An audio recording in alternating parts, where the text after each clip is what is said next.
mga dyan, request platform din.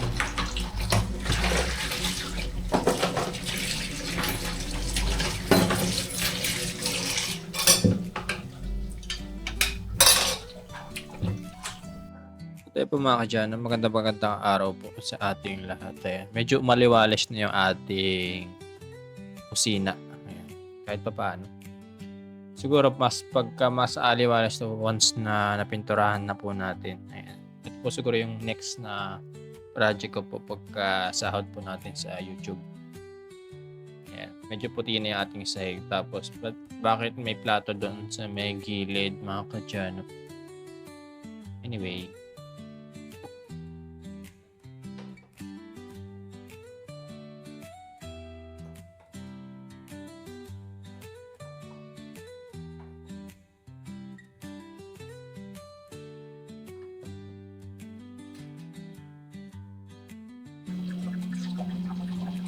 Tayo mga dyan, 11 na lang natira sa isda ko. Lipat natin sa taas para makaluwag dito sa baba. Kaya ko yung buhatin sa taas. At tayo po mga kadyan, i-drain ko lang po itong ating aquarium. Then ilalagay natin sa may timba na to na brown para mas madali pong iakyat. Para hindi ko na po i-transfer yung mga isda ko. Bali, bubuhatin ko na lang ng isang buo yung aquarium kasama yung mga isda natin. Hindi ko naman pinaka-drain yung kanya aquarium para hindi manibago yung isda natin. Medyo binawasan ko pa kasi medyo may kabigatan pa rin.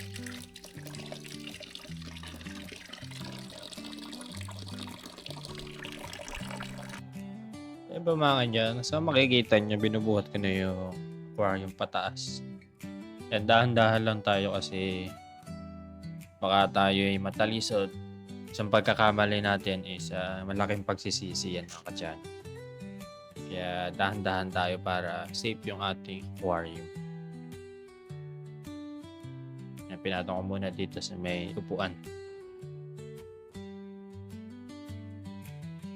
At sinecure ko muna baka kasi mahulog. Yan mga kadyano, kinuha na rin yung stand niya. At syempre, nag-iisipan ko pa dito kung saan banda ko ilalagay yung aquarium. Pa ganun ba o pa ganun. So ayan, naisipan ko na pa ganito na lang para may space pa kami dito sa may saksakan. Safe naman dito yung saksakan natin. Isang taon na dyan yan. Wala pa naman nangyayaring putukan. Pero mas okay na naka-enclose sana itong ating taas para di babasa. Ayan.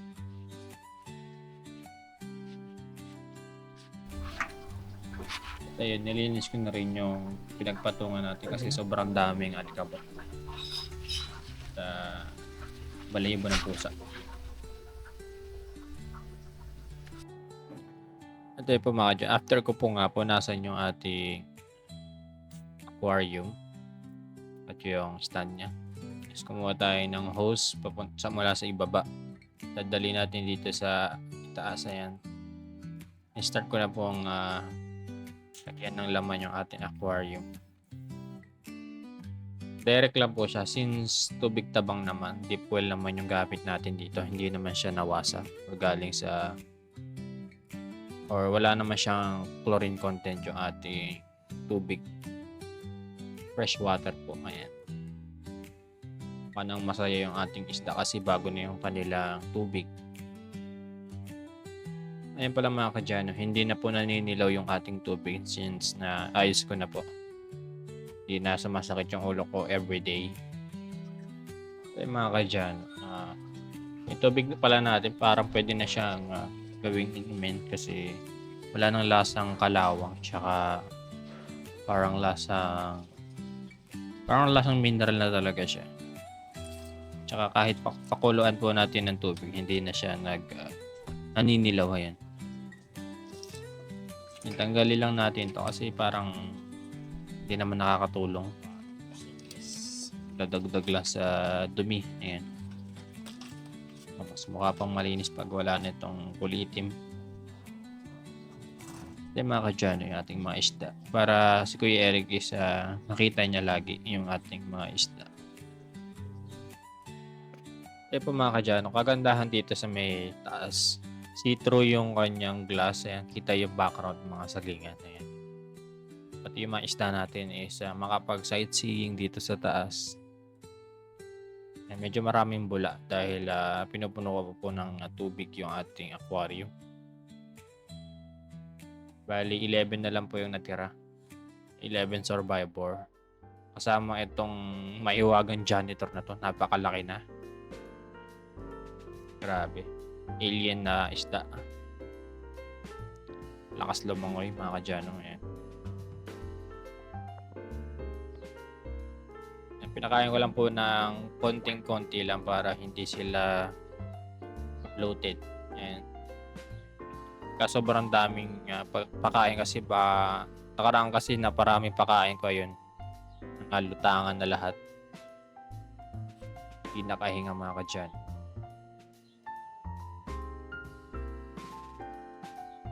Yan, see-through yung ating aquarium. Maganda.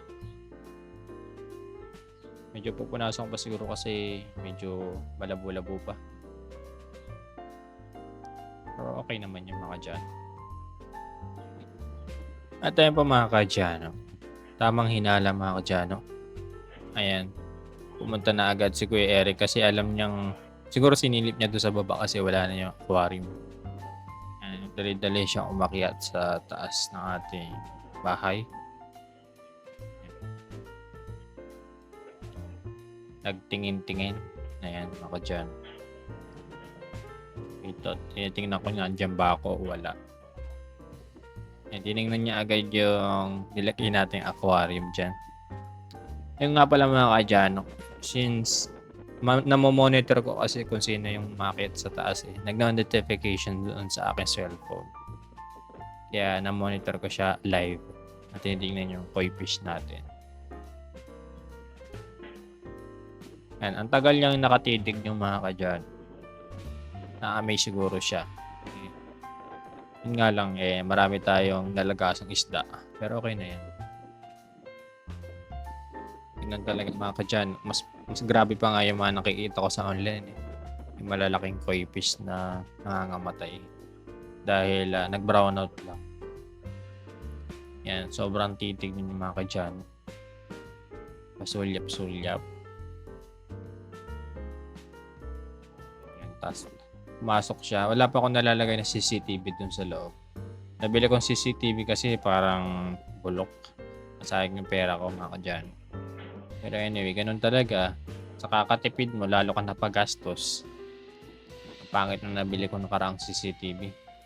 Parang sinaunang panahon pa. Yan. At hindi ata yung aquarium mga kadyan. At ayan siya. Ayan. Tinitingnan niya lahat. Lagi. Ayan. Parang nag-smell siya ng konti mga kadyano dyan. Grabe yung titig yarn.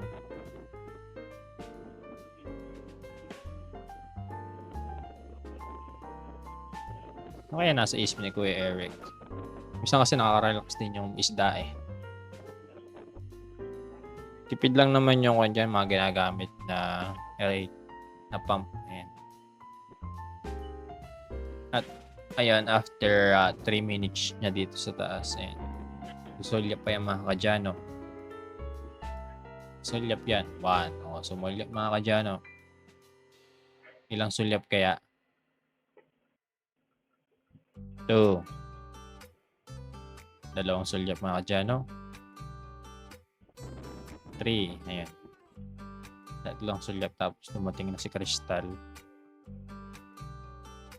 Naka-pink. Umakyat siya. Napansin niya rin yung isda. Biglang ngiti yan, no? Ay. Ay mga kadyano, anong oras na ba?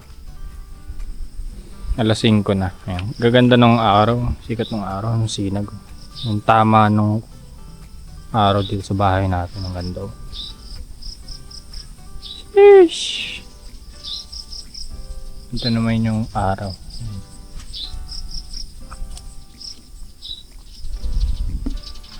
Ang ating kotse, oh. Beautiful.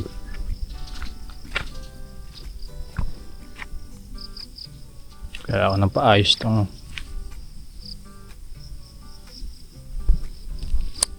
pintura na kulang. Shit. Ang ganda.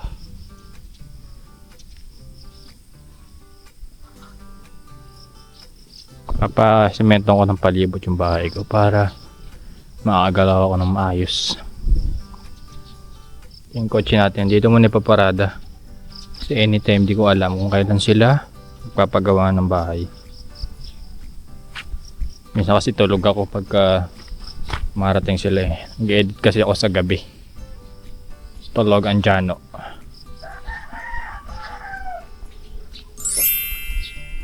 O diba ganyan magparada? Masigip.